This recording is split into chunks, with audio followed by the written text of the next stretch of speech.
नमस्कार दोस्तों, Gorakhpur GS academy में आपका स्वागत है। आज हम लोग अपने एमसीक्यू आधारित कक्षा के संदर्भ में राज्य व्यवस्था के भाग 1 अनुसूची 1 के विषय में विस्तार से पढ़ेंगे और उससे संबंधित जो एमसीक्यू हैं उसको सॉल्व करने का प्रयास करेंगे। भाग 1 में जो संविधान का भाग 1 है उसमें दिया है भारत संघ और उसका राज्य क्षेत्र। तो भाग 1 में 4 अनुच्छेद आते हैं। उन चारों अनुच्छेदों को जो है पढ़ना, उनको याद करना आवश्यक है। तो उन चारों अनुच्छेदों की चर्चा जो है वह प्रश्न को सॉल्व करते हुए हम लोग करेंगे भाग 1 के संदर्भ में। तो आज का हमारा पहला प्रश्न है कि संविधान के किस प्रावधान के अंतर्गत भारतीय संसद को नया राज्य बनाने का अधिकार है। तो यह जब हम लोग इसको ध्यान से पढ़िए कि संविधान के किस प्रावधान के अंतर्गत भारतीय संसद को नया राज्य बनाने का अधिकार है। तो नया राज्य बनाने का अधिकार जो है भारतीय संसद को है। पहले तो यह स्टेटमेंट में जो है क्लियर कर दिया गया है कि नया राज्य बनाने का अधिकार किसको है, तो भारतीय संसद को है। भारतीय संसद को नया राज्य बनाने का अधिकार है और आर्टिकल 3 में ही यह अधिकार दिया गया है।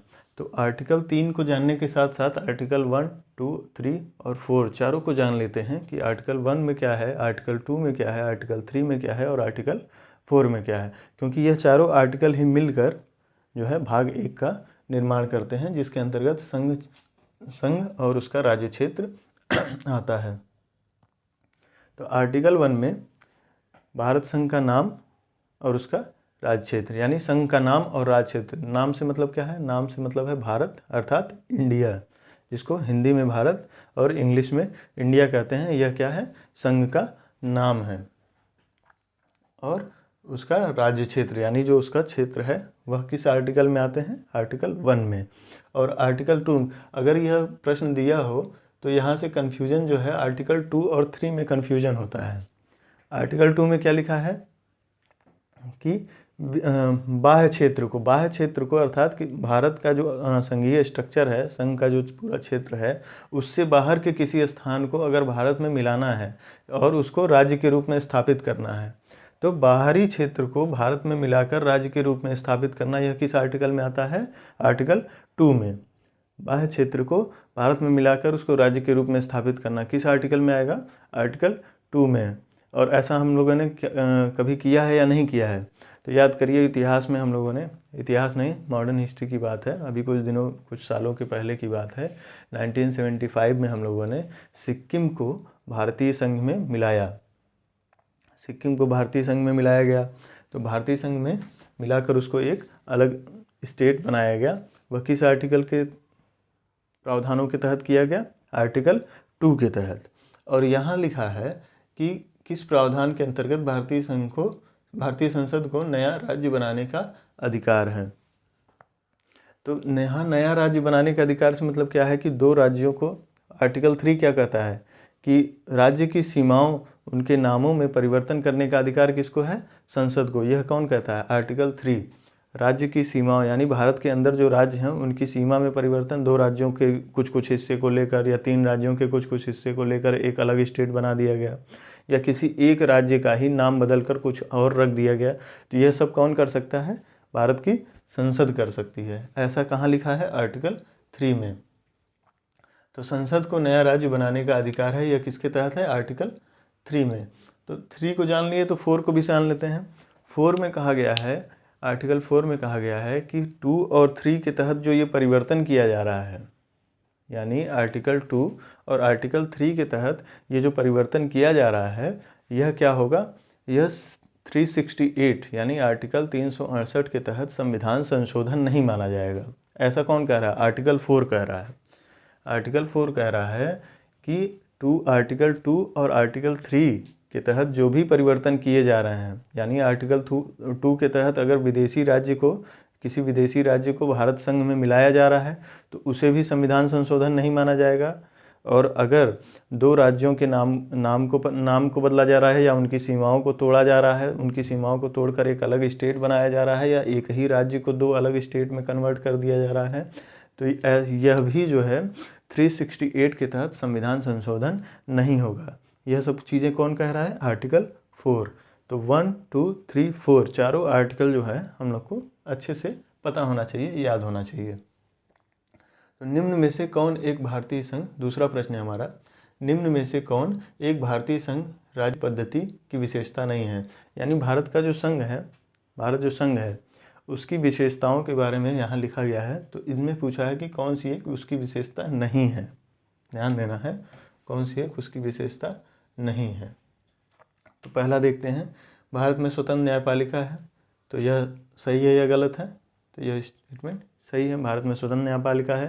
भारतीय संविधान में जो है शक्ति पृथक्करण सिद्धांत को अपनाया गया है और शक्ति पृथक्करण सिद्धांत को सुप्रीम कोर्ट ने जो है भारतीय संविधान का आधारभूत ढांचा भी घोषित किया है। तो आधारभूत ढांचा होने के कारण शक्ति का पृथक्करण सिद्धांत संविधान के साथ अटूट है, हमेशा के लिए जुड़ा हुआ है।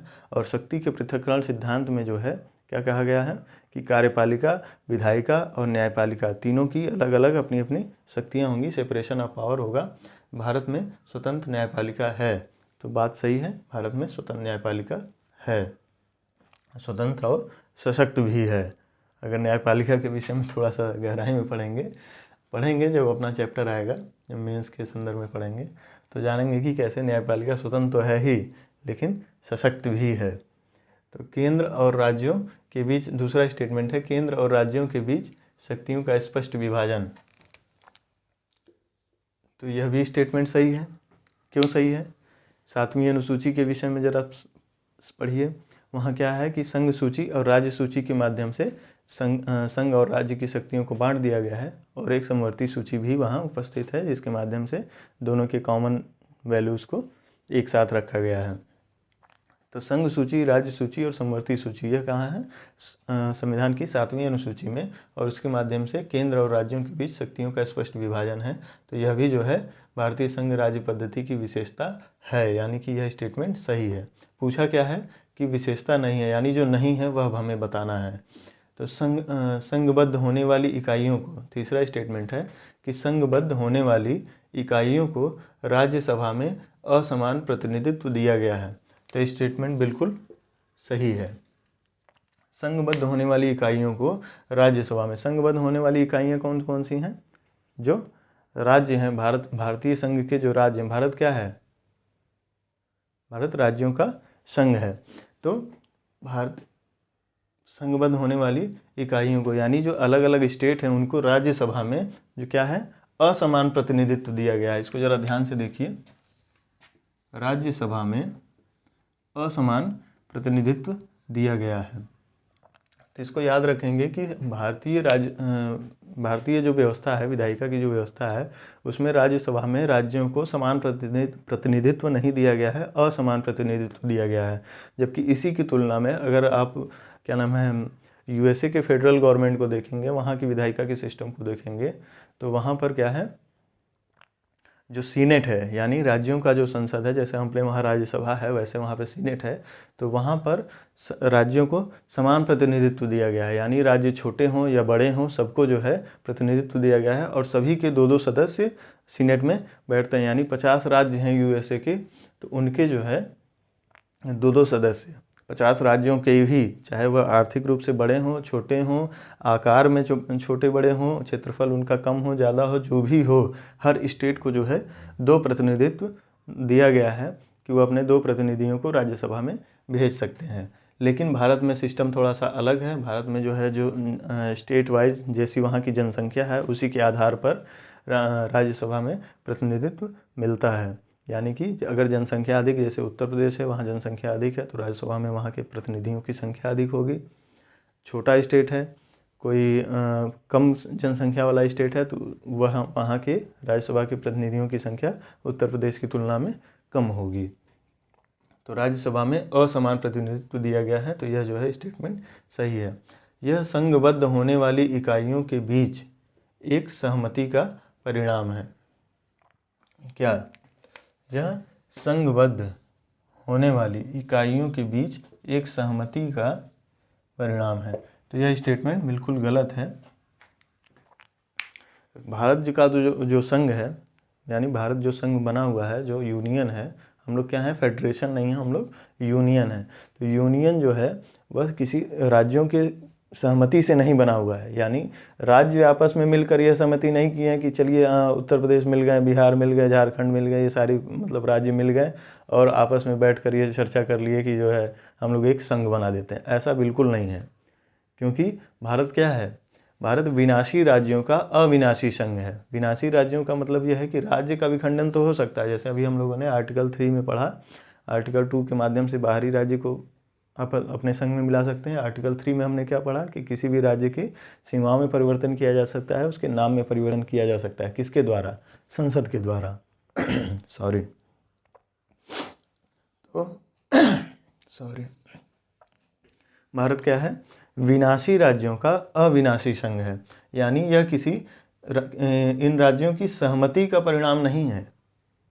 यानी हमारा जो संघ है वह राज्यों की सहमति पर टिका हुआ नहीं है। अगर राज्य, ऐसा नहीं है कि राज्य कल को असहमत हो जाए और संघ टूट जाए, यह संभव नहीं है। विनाशी राज्यों का अविनाशी संघ है। तो यह स्टेटमेंट जो है गलत है और इसी को हम लोगों ने इसका उत्तर मान लिया, क्योंकि इसमें गलत ही पूछा गया है कि जो विशेषता नहीं है, यह भारतीय संघ की विशेषता नहीं है, क्योंकि भारतीय संघ जो है विनाशी राज्यों का अविनाशी संघ है। एक नया राज्य बनाने में, तीसरा प्रश्न है, एक नया राज्य बनाने में संवैधानिक संशोधन के लिए कैसा बहुमत चाहिए। तो यहाँ पर इस प्रश्न की अगर भाषा पढ़ेंगे तो थोड़ा सा यहाँ पे कन्फ्यूजन क्रिएट करता है कि एक नया राज्य बनाने में संवैधानिक संशोधन के लिए कैसा बहुमत चाहिए। तो वास्तव में तो आर्टिकल 4 कहता है कि अगर आप नया राज्य बना रहे हैं तो उसको संविधान का संशोधन कहा ही नहीं जाएगा। क्यों? आर्टिकल 4 क्या कहता है कि आर्टिकल 2 और आर्टिकल 3 के तहत जो भी परिवर्तन किए जा रहे हैं वह 368 के तहत संविधान संशोधन नहीं होंगे। लेकिन प्रश्न में चूंकि अब ठीक है पूछ लिया गया, तो यहाँ पे संवैधानिक संशोधन के लिए कैसा बहुमत चाहिए, तो यहाँ पे संवैधानिक संशोधन जो चीज़ है यह थोड़ा सा गलत है। लेकिन यह प्रश्न में पीसीएस में पूछा गया संवैधानिक संशोधन के लिए कैसा बहुमत चाहिए, तो यहाँ पर इसका उत्तर होगा साधारण बहुमत। और साधारण संसद की साधारण बहुमत से ही, और यहाँ पे 5 विकल्प हैं, इसका मतलब यह है कि यह बिहार से पूछा गया प्रश्न है। साधारण बहुमत, 2/3 बहुमत, 3/4 बहुमत, 2/3 एवं आधे राज्यों की अनुसमर्थन और कोई नहीं या एक से अधिक। तो यह जो है बिहार में पूछा गया, बिहार पीसीएस में पूछा गया प्रश्न है। तो 2/3 एवं आधे से अधिक राज्यों के अनुसमर्थन, कोई नहीं, एक से अधिक। तो इसका उत्तर होगा साधारण बहुमत से। साधारण बहुमत का मतलब यह है कि आधे से अधिक सदस्य, अगर कोई बिल आता है किसी राज्य का नाम बदलने का या उनकी सीमाओं में परिवर्तन करने का, या दो राज्यों की सीमाओं को जोड़कर एक राज्य बनाने का, या एक बड़े राज्य को तोड़कर 2 या 3 राज्य बनाने का, तो ऐसा करने के लिए हमें किसी विशेष बहुमत की आवश्यकता नहीं है। साधारण बहुमत से ही संसद जो है इसको पास कर सकती है और इसको संविधान संशोधन नहीं कहा जाएगा। ऐसा कहाँ लिखा है? आर्टिकल 4 में। चौथा प्रश्न देखते हैं, भारतीय संघात्मक व्यवस्था। इस प्रश्न को यहाँ लिखने का सिर्फ इतना ही मतलब था ताकि आप लोग को ये समझाया जा सके कि संवैधानिक संशोधन जो है शब्द यहाँ पर यह ठीक नहीं है, और संवैधानिक संशोधन शब्द राज्यों की सीमाओं के परिवर्तन के संदर्भ में तकनीकी रूप से उसको संविधान संशोधन माना ही नहीं जाता है। यह चीज़ हम लोग को समझना होगा। आर्टिकल 4 में ऐसा लिखा हुआ है। चौथा प्रश्न है, भारतीय संघात्मक व्यवस्था के संदर्भ में निम्न में कौन सा कथन सही है। यानी संघात्मक जो व्यवस्था है भारत की, उसमें से कौन सा कथन सही है। 1, 2, अगर विकल्प, यहाँ विकल्प नहीं लिखा है, अगर विकल्प बनेंगे तो क्या बनेंगे कि विकल्प केवल 1 सही है, केवल 2 सही है, 1, 2 दोनों सही हैं, अथवा कोई भी सही नहीं है। तो यहाँ पे देखते हैं कि कौन सा सही है। तो पहला क्या दिया है स्टेटमेंट, भारतीय संविधान के अंतर्गत राज्यों को संघ से अलग होने का अधिकार नहीं है। भारतीय संविधान के अंतर्गत राज्यों को संघ से अलग होने का अधिकार नहीं है। तो ये स्टेटमेंट सही है या गलत है? यह स्टेटमेंट सही है। भारतीय संविधान के अंतर्गत राज्यों को संघ से अलग होने का अधिकार नहीं है। ऐसा क्यों नहीं है? अभी हमने आपको बताया कि क्या है, भारत जो संघ है सॉरी वह यूनियन है, यानी राज्यों का यूनियन है, और यह विनाशी राज्यों का अविनाशी संघ है, यानी यह संघ जो है राज्यों की आपसी सहमति का परिणाम नहीं है। यह संघ जो है राज्यों की आपसी सहमति का परिणाम नहीं है, यानी राज्यों को संघ में शामिल होने का अधिकार तो है, परंतु संघ से बाहर जाने का अधिकार नहीं है। तो यह क्या है? विनाशी राज्यों का अविनाशी संघ है। तो राज्यों को जो है संघ से अलग होने का अधिकार नहीं है। अलग होने का अधिकार कब होता है? जब राज्यों के आपसी सहमति से यह संघ बना होता, तब राज्य, जैसे मान लीजिए हम अपनी सहमति से कहीं गए तो अपनी सहमति से वापस आ गए, लेकिन यहाँ पे अधिकार इतना ही दिया गया है कि आप आ तो सकते हैं लेकिन अपनी इच्छा से जा नहीं सकते हैं। और दूसरा स्टेटमेंट है, अलग होने की मात्र वकालत करने पर अभिव्यक्ति की स्वतंत्रता की सुरक्षा मिलेगी। यह थोड़ा सा समझने वाली बात है कि अलग होने की, यानी कि कोई स्टेट है अगर वह अलग होना चाहता है, अलग होने की मात्र वकालत करने पर, यानी कि अगर वकालत करने से मतलब क्या है कि अगर मान लीजिए कोई एक स्टेट है, वहाँ के कुछ लोग या कुछ समूह, एक समूह ऐसा बन जाए कि वह अपने आप को अलग करना चाहे, अपने आप को सेपरेट करना चाहे भारत संघ से, और अपनी बात को बार बार जनता के सामने प्रस्तुत करे, तो यह क्या होगा? अभिव्यक्ति की स्वतंत्रता की सुरक्षा मिलेगी। तो क्या सरकार उसको अभिव्यक्ति की स्वतंत्रता मानकर उसको बार बार अपनी चीज़ों को कहने के लिए छूट देगी?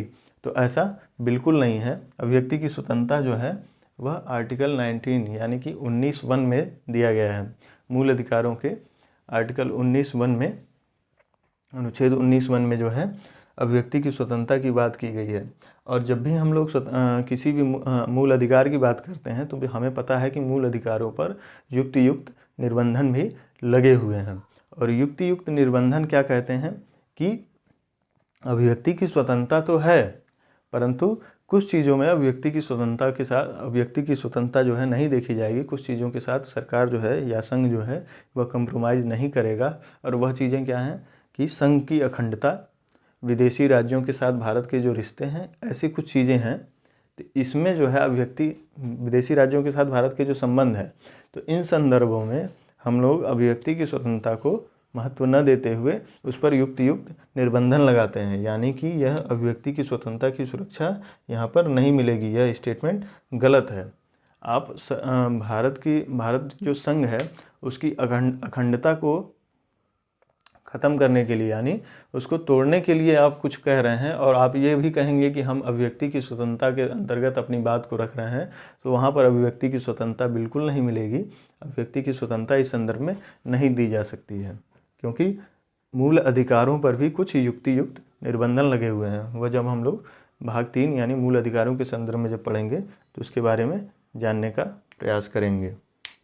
सॉरी, लाइट की कुछ प्रॉब्लम आ गई, लेकिन the show must go on. तो हम लोग चौथे प्रश्न को कंप्लीट कर चुके थे कि अलग होने की मात्र वकालत करने पर अभिव्यक्ति की स्वतंत्रता की सुरक्षा मिलेगी, तो सुरक्षा नहीं मिलेगी। भारत संघ से अलग होने का बिल्कुल भी अधिकार नहीं है राज्यों को, और इसकी वकालत करने वालों को सज़ा हो सकती है, क्योंकि भारत की जो अखंडता है उसके संदर्भ में अभिव्यक्ति की स्वतंत्रता पर जो है युक्त निर्बंधन लगाया गया है। तो अब जो है अगले प्रश्न को देखते हैं। यहाँ पर विकल्प हमने नहीं लिखा है क्योंकि अंडरस्टूड है कि क्या है, विकल्प ए में रहता है कि स्टेटमेंट 1 सही है, विकल्प 2 में रहेगा स्टेटमेंट 2 सही है, विकल्प 3 में रहेगा कि 1 और 2 दोनों सही है, और डी में रहेगा कि 1 और 2 दोनों गलत है। तो स्टेटमेंट कौन सा सही है? केवल 1 सही है, और यह केवल सही कथन को पूछा है। कौन सा कथन सही है? तो सही कथन को पूछा है तो क्या होगा? केवल एक ही स्टेटमेंट सही है, यानी कि ए विकल्प होगा जो केवल एक स्टेटमेंट सही है। 5वां प्रश्न है हमारा कि सिक्किम भारत का एक राज्य बनाया गया था। यह जो तथ्यात्मक प्रश्न है, लेकिन चूँकि विदेशी भूमि को जो भारत संघ में मिलाया गया है वह केवल एक ही स्टेट है, सिक्किम, जो एक अलग राज्य के रूप में था, एक अलग स्टेट के रूप में था, लेकिन उसको भारतीय संघ में मिलाया गया, आज़ादी के बाद आ गया। The show must go on. तो भारत संघ में मिलाया गया किसको? सिक्किम को। इसलिए कभी कभी यह प्रश्न उठ जाता है। तो ये कौन से संशोधन द्वारा मिलाया गया? सी। चूँकि यहाँ पर 34वां संविधान संशोधन लिखा ही नहीं है, केवल विकल्प में क्या है? 30वें संशोधन में, 32वें संशोधन में, 35वें संशोधन में और 42वें संशोधन में। तो यहाँ पर विकल्प होगा 35वां संशोधन। तो इसके बारे में भी थोड़ा सा डिटेल जान लेते हैं कि 1974 में 34वें संविधान संशोधन द्वारा सिक्किम को एसोसिएट स्टेट के रूप में स्थापित किया गया। भारत के अंतर्गत, भारत संघ के अंतर्गत एसोसिएट स्टेट के रूप में स्थापित किया गया 34वें संविधान संशोधन द्वारा। तो अगर कभी कभी अगर प्रश्न में भाषा या शब्द भाषा बदलकर अगर ये पूछ ले कि सिक्किम को भारत का एक राज्य बनाया गया या सिक्किम को भारत का एक एसोसिएट स्टेट बनाया गया, तो कौन से संविधान संशोधन द्वारा? 34वें संविधान संशोधन द्वारा। 34वें संविधान संशोधन द्वारा सिक्किम को भारत का एक एसोसिएट स्टेट बनाया गया और 35वें संविधान संशोधन द्वारा उसी एसोसिएट स्टेट यानी सिक्किम को भारत का एक राज्य बनाया गया। कि कौन से संविधान संशोधन द्वारा? 35वें संविधान संशोधन द्वारा। तो इसको जो है ध्यान रखेंगे कि 34वें और 35वें संविधान संशोधन में अंतर क्या है। अब आते हैं 6वें प्रश्न पे। तो 6वां कोई प्रश्न नहीं है, 6वां जो है प्रश्न का समूह है और प्रश्न ऐसे कुछ पूछे गए कि कब कब कौन से स्टेट को बनाया गया, यानी कि मद्रास प्रेसिडेंसी जो थी उसको तोड़कर आंध्र प्रदेश बनाया गया। फिर इधर जो है बम्बई प्रेसिडेंसी थी उसको महाराष्ट्र और गुजरात में अलग किया गया, सौराष्ट्र को जो है गुजरात में मिलाया गया। ये सारी चीज़ें जो है पूछा गया। तो क्रम जो है कभी कभी क्रम पूछ लेता है कि पहले महाराष्ट्र, फिर उत्तराखंड, फिर महाराष्ट्र, उत्तराखंड, हैदराबाद और नागालैंड, ऐसे करके क्रम दे देते हैं। 3-4 जब क्रम आ जाएंगे तो उसमें से हमें ये पता करना रहता है कि कौन सा क्रम सही है, पहले कौन सा बना, बाद में कौन सा बना। ये क्रम जानने के लिए हमें उन स्टेट का याद करना पड़ता है क्रम वाइज कि पहले कौन से स्टेट का फॉर्मेशन हुआ, उसके बाद कौन से स्टेट का फॉर्मेशन हुआ, उसके बाद कौन से, यानी आरोही क्रम में एक बार सबको ध्यान रखेंगे कि आरोही क्रम में कि पहले कौन हुआ, फिर बाद में कौन हुआ, first ranker, second, third, fourth, इस तरह से याद रखना होगा। तो 6वां है। तो इसी को हमने एक थोड़ा सा ट्रिक टाइप का कुछ बनाया है, कुछ खास नहीं है, बस ऐसे ही है। अगर याद हो गया 2-3 बार लिख लिए, 2-3 बार पढ़ लेंगे तो याद हो जाएगा कि आराम न हरि हिमा, आराम न हरि, आराम न हरि, आराम से मतलब समझ रहे हैं, आराम न हरि हिमा, यह एक बार में याद करना है, आराम न हरि हिमा। और उसके बाद मेघा शिड़ांचल उत्तराखंड, मेघा शिड़ांचल छत्तराखंड झार, मेघा शिड़ांचल, शिड़ा मतलब समझते ही हैं, जलेबी जिसमें छलती है, तो वही शिड़ांचल, मेघा शिड़ांचल छत्तराखंड झार। इसको जो है 2-3 बार लिखेंगे तो याद हो जाएगा। और इससे हम लोग को क्या क्या पता चल रहा है? आराम में देखिए आंध्र प्रदेश, राजस्थान, मध्य प्रदेश, न से नागालैंड, हरि से हरियाणा, हिमा से हिमाचल प्रदेश, मेघा से मेघालय, सी से सिक्किम, अरुणाचल से अरुणाचल, तो सिक्किम और अरुणाचल को मिलाकर शिड़ांचल, और छत्त से छत्तीसगढ़ और छत्तराखंड से उत्तराखंड, छत्तीसगढ़, उत्तराखंड, झार से फिर झारखंड। तो यह तो हो गया यहाँ तक। इस 2 लाइन से हमें यह क्रम याद हो जाएगा कि पहले आंध्र प्रदेश, राजस्थान, महाराष्ट्र, नागालैंड, हरियाणा, हिमाचल, मेघालय, सिक्किम, अरुणाचल, छत्तीसगढ़, उत्तराखंड, झारखंड, और उसके बाद तेलंगाना। अभी क्रम में जो देखेंगे कि उसके बाद क्या है, तेलंगाना है। और फिर इधर देख रहे हैं कि अभी अभी जो है जम्मू कश्मीर के संदर्भ में जो अभी परिवर्तन किया गया, तो वहाँ एक लद्दाख नामक अलग स्टेट यूनियन टेरिटरी बनाया गया है, यानी लद्दाख नामक एक यूटी बनाया गया है।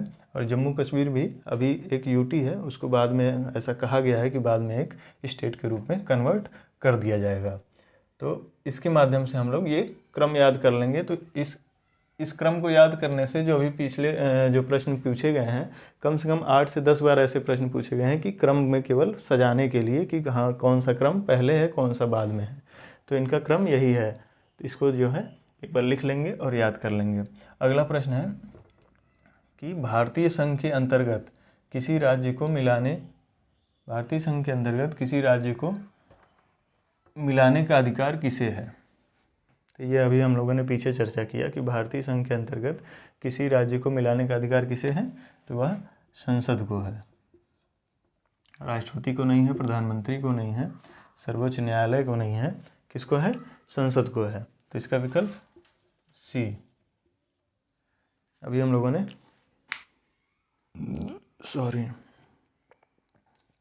किस आर्टिकल के तहत पढ़ा ये? आर्टिकल 2 और 3 के तहत। ये अधिकार किसको है? संसद को है। किस संविधान संशोधन द्वारा दिल्ली को राष्ट्रीय राजधानी क्षेत्र का दर्जा दिया गया? यह भी एक बड़ा ही प्रचलित प्रश्न है, कभी कभी पूछ लेता है, फैक्चुअल है। तो कौन से संविधान संशोधन द्वारा जो है दिल्ली को राष्ट्रीय राजधानी का दर्जा, राष्ट्रीय राजधानी क्षेत्र का दर्जा दिया गया, यानी NCR का दर्जा दिया गया? तो वह है 69वां संविधान संशोधन। अच्छा, ये नंबर याद करने में ज़्यादा दिक्कत नहीं होगी। आज के युवाओं को ये नंबर हमेशा याद रहता है, ख़ासतौर से जो रणवीर सिंह के फ़ैन हैं। तो किस संविधान संशोधन द्वारा दिल्ली को राष्ट्रीय राजधानी क्षेत्र का दर्जा दिया गया? तो वह है 69 संविधान संशोधन। इसके माध्यम से दिल्ली को राष्ट्रीय राजधानी क्षेत्र का दर्जा दिया गया। अगला प्रश्न है हमारा, भाषा के आधार पर बना पहला राज्य था? तो जैसा हम लोग जानते हैं कि भाषा के राज्य पर पहला राज्य कौन सा, भाषा के आधार पर पहला राज्य कौन सा बना? तो हम लोग श्री रामालू को याद करेंगे। जो श्री रामालू कांग्रेस के एक लीडर थे, उन्होंने एक बड़ा ही व्यापक आंदोलन चलाया और भाषा के आधार पर पहला राज्य स्थापित करवाया, और वह राज्य था आंध्र प्रदेश। जो मद्रास से अलग होकर आंध्र प्रदेश राज्य बना, वह था भाषा के आधार पर पहला राज्य। और 10वां प्रश्न है हमारा, निम्न में से किस राज्य को केंद्र द्वारा विशेष श्रेणी दर्जा कभी प्रदान नहीं किया गया? कभी प्रदान नहीं किया गया। तो इसमें विकल्प में है बिहार, सिक्किम, हिमाचल प्रदेश, जम्मू एंड कश्मीर, कोई नहीं या एक से अधिक। तो बिहार PCS की खासियत है कि वहाँ पे जो है 5 विकल्प होते हैं। तो इन 5 विकल्पों में से कौन सा वह राज्य है जिसको स्पेशल स्टेटस नहीं दिया गया, कभी नहीं दिया गया? तो वह है कौन? बिहार। बिहार के कई सरकारें जो है आई और बिहार को यह वादा करके गई कि आपको स्पेशल स्टेटस दिया जाएगा, लेकिन अभी तक जो है बिहार को स्पेशल स्टेटस नहीं दिया गया है। स्पेशल स्टेटस किसको दिया गया है? तो स्पेशल स्टेटस दिया गया है 7 सिस्टर्स, जो पूर्वोत्तर के राज्य हैं, पूर्वोत्तर के जो 7 राज्य हैं, प्लस सिक्किम, और फिर जो पहाड़ी राज्य हैं, यानी हिमालयन पहाड़ी राज्य, जम्मू कश्मीर जब राज्य था तब उसको स्पेशल स्टेटस मिला हुआ था, हिमाचल प्रदेश और उत्तराखंड। तो इन राज्यों को स्पेशल स्टेटस मिला हुआ है। बिहार को कभी भी स्पेशल स्टेटस नहीं मिला है। जो स्पेशल स्टेटस है वह करता क्या है, क्या उसकी उपयोगिता होती है? तो जो सेंट्रल सेक्टर स्कीम है या और सेंट्रल स्पॉन्सर्ड स्कीम है, तो उन दोनों में फ़र्क पड़ जाता है। अगर सेंट्रल सेक्टर स्कीम है तो क्या होता है कि 60-40 का रेशियो बन जाता है, या 50-50 का, वो जैसे अपने अपने अंडरस्टैंडिंग पे है, 50-50 का रेशियो बन जाएगा, 70-30 का रेशियो बन जाएगा कि अगर कोई स्कीम आती है तो उसका 70% जो है केंद्र सरकार और 30% राज्य सरकार, अथवा किसी संदर्भों में देखा जाएगा तो 60% केंद्र सरकार और 40% राज्य सरकार देती है। कब? नॉर्मल कंडीशन में। जैसे उत्तर प्रदेश और संघ के बीच में अगर कोई वो हो जाए, या संघ कोई स्कीम लेकर आए, कौन सी स्कीम हो? Central sponsored scheme. Central sponsored scheme से मतलब ये है कि उसमें राज्य और केंद्र दोनों की सहभागिता होगी। केंद्र का थोड़ा सा सहयोग ज़्यादा होगा, लेकिन राज्य भी उसमें अपना वैल्यू ऐड करके और फिर उस स्कीम को लेकर आगे बढ़ेंगे। सेंट्रल सेक्टर स्कीम जो होती है, यानी जो केंद्रीय क्षेत्रक स्कीम है, उसमें 100% खर्चा जो है वह कौन देता है? केंद्र सरकार। उसमें जो है राज्यों का कोई रोल नहीं होता खर्चे के मामले में। खर्चा पूरा का पूरा कौन निर्वहन करेगा? राज्य सरकार। लेकिन जब सेंट्रल स्पॉन्सर्ड स्कीम की बात आ जाती है तो वहाँ पर जो है 60 और 40, मतलब ज़्यादातर यही रेशियो रहता है कि 60% राज्य केंद्र देगी और 40% राज्य देंगे। तो 60% केंद्र सरकार और 40% राज्य सरकार। लेकिन वहाँ पर जो स्पेशल स्टेटस वाले राज्य हैं, जैसे सिक्किम हुआ, हिमाचल प्रदेश हुआ, जम्मू कश्मीर हुआ, और 7 सिस्टर्स जो उधर पूर्वोत्तर के राज्य हैं, असम है, असम, अरुणाचल प्रदेश, नागालैंड, मणिपुर, मेघालय, त्रिपुरा, ये सब जो राज्य हैं या क्या हैं, स्पेशल स्टेटस वाले राज्य हैं। तो यहाँ पर जब सेंट्रल स्पॉन्सर्ड स्कीम आती है तो वहाँ पर 90%, ध्यान रखिएगा कि स्पेशल सेंट्रल स्पॉन्सर्ड स्कीम में भी 90% जो है खर्चा वह संघ सरकार यानी केंद्र सरकार निर्वहन करती है। 10% खर्चा ही राज्य सरकारों के ऊपर पड़ता है। यानी कि केंद्र का अगर स्कीम है, सेंट्रल स्पॉन्सर्ड स्कीम है, तो 90% केंद्र सरकार और 10% राज्य सरकार। और केंद्रीय क्षेत्र की स्कीम है तो फिर तो 100% केंद्र सरकार का है ही, वहाँ पे 100% केंद्र सरकार ही खर्चा करेगी, वहाँ पर राज्यों को खर्चा करने की आवश्यकता नहीं है। तो इसीलिए बिहार की डिमांड है कि चूँकि बिहार एक पिछड़ा राज्य है और वहाँ पर जो है उतनी सुविधाएँ नहीं हैं, आधारभूत ढांचा बहुत ही गड़बड़ है। अब तो यूपी की तुलना में भी उसकी आधारभूत ढांचा काफ़ी लो दिखाई देता है। तो इसीलिए इनकी बहुत दिनों से डिमांड है, बहुत वर्षों से डिमांड है कि इनको स्पेशल स्टेटस दिया जाए। स्पेशल स्टेटस मिलने से इनको जो है बहुत ही फाइनेंशियल सुविधाएं मिलेंगी और यह अपने राज्य को डेवलप कर पाएंगे। लेकिन उसके फंडामेंटल जो स्ट्रक्चर हैं, जो संघात्मक ढांचा है भारत का, उसमें थोड़ी समस्याएँ आ जाएंगी। उसमें होगा क्या कि अगर बिहार को स्पेशल स्टेटस दे दिया गया तो अन्य जो सक्षम राज्य हैं, जैसे उत्तर प्रदेश है, उत्तर प्रदेश भी अपने आप में बहुत ज़्यादा विकसित नहीं है। जितनी इसकी क्षमताएं हैं, उस क्षमताओं का अभी पूरा प्रयोग नहीं किया गया है। इतना बड़ा स्टेट है और यहाँ पर आधारभूत ढांचा जो है, चाहे वह स्वास्थ्य का हो, शिक्षा का हो या ट्रांसपोर्ट का हो, किसी भी क्षेत्र में देखेंगे तो पिछड़ा ही नज़र आता है बाकी राज्यों की तुलना में, जो बड़े राज्य हैं। तो क्या होगा, और भी स्टेट जो है इसी चीज़ की डिमांड करने लगेंगे कि हमें भी सेंट्रल जो है संघ की सरकार जो है वो स्पेशल स्टेटस दे दे। इसीलिए बिहार के साथ थोड़ा सा वो हो रहा है कि बिहार को यह स्टेटस नहीं दिया जा रहा है। अगला प्रश्न देखते हैं कि निम्न कथनों में से कौन से सत्य हैं या हैं। तो निम्न कथनों में से कौन से सत्य है या हैं। तो ये 2 कथन है, इनमें से देखना है कि कौन सा सही है और कौन सा गलत है। तो पहला कथन है, कांग्रेस के नागपुर सत्र 1920 के पश्चात प्रांतीय कांग्रेस समितियों का गठन भाषाई आधार पर किया गया था।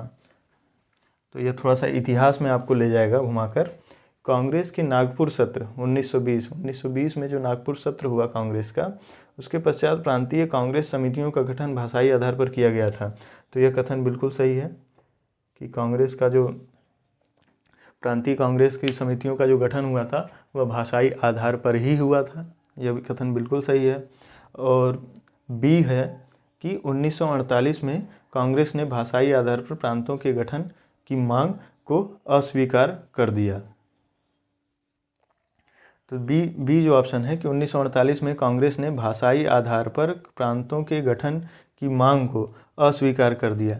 तो यह स्टेटमेंट भी करेक्ट है। अब कैसे है कि याद करिए, जब देश आज़ाद हुआ तो उसके बाद जो है भाषाई आधार पर राज्यों के गठन के लिए एक श्रीधर समिति का गठन किया गया।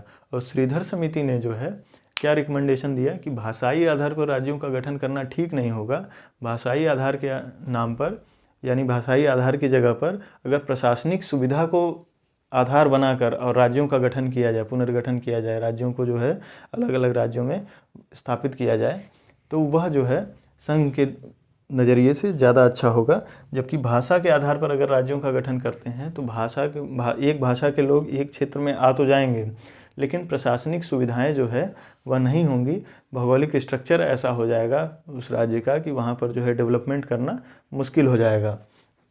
और एक जो अंडरस्टूड बात है कि अगर एक भाषा के लोग एक ही क्षेत्र में निवास करते हैं तो उनमें एक अलग, अपने आप को अलग समझने की एक भाव जो है वो डेवलप हो सकती है आने वाले कुछ वर्षों में।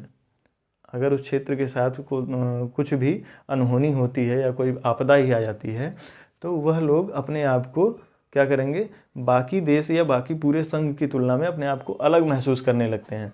इसीलिए भाषा के आधार पर किसी भी स्टेट का जो है फॉर्मेशन जो है उससे संघ बचती है कि भाषा के आधार पर ऐसा न किया जाए। इसीलिए क्या किया गया कि 1948 में कांग्रेस ने भाषाई आधार पर प्रांतों के गठन की मांग को अस्वीकार कर दिया। तो ये बात बिल्कुल सही है कि अस्वीकार कर दिया। और जब श्रीधर कमेटी आई तो उन्होंने जो है भाषा के आधार पर फॉर्मेशन को, स्टेट फॉर्मेशन को जो है अस्वीकार किया और क्या किया कि प्रशासनिक सुविधा को आधार बनाकर राज्यों का निर्माण किया जाए। और जब ये चीज़ आई तो अलग अलग स्टेट में थोड़ा सा इसका विरोध हुआ, तो एक कांग्रेस की अपनी एक समिति बनी जिसको जेवीपी समिति कहते हैं। जेवीपी समिति से मतलब यह है, इधर हो चुका है तो इसको मिटा लेते हैं थोड़ा सा।